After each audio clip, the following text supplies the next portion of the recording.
Hi friends! Let's talk about giving advice. Specifically with, if I were you, I'd... But first, let me mention, a lot of my students use you'd better to give advice. You'd better sounds a little threatening, a little angry. So it's usually not so good to say you'd better. Instead, you can use, if I were you, I'd... to give friendly advice. A little bit nicer and very common in English. Let's look at some examples. I'm so tired. I can't finish this report. If I were you, I'd take a coffee break and then you'll feel better. You'd better finish it today or you're fired. So, as you can see, the friendly, helpful coworker said, if I were you, I'd take a coffee break. I would take a break.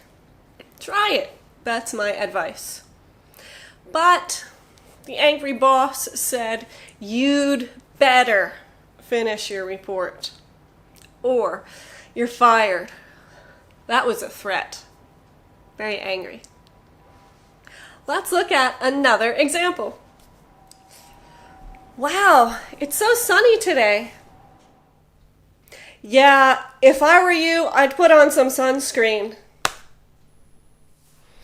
If I were you, I would put on some sunscreen because the sun is so strong.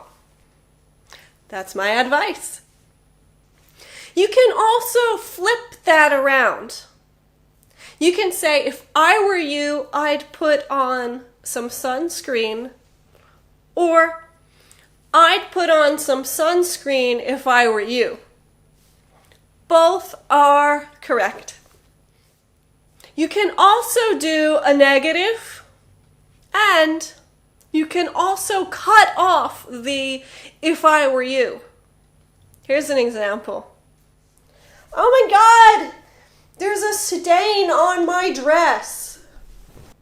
I wouldn't worry about it. It's hardly noticeable. There we have a negative. I wouldn't worry about it.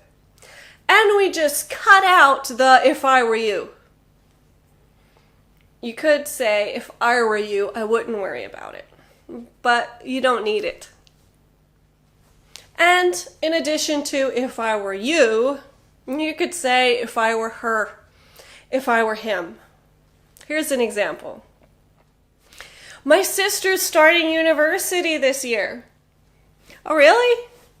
If I were her, I'd take a year off and travel the world.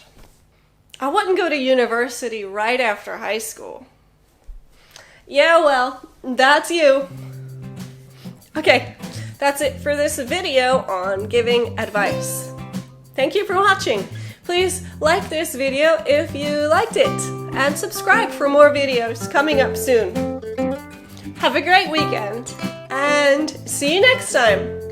Bye.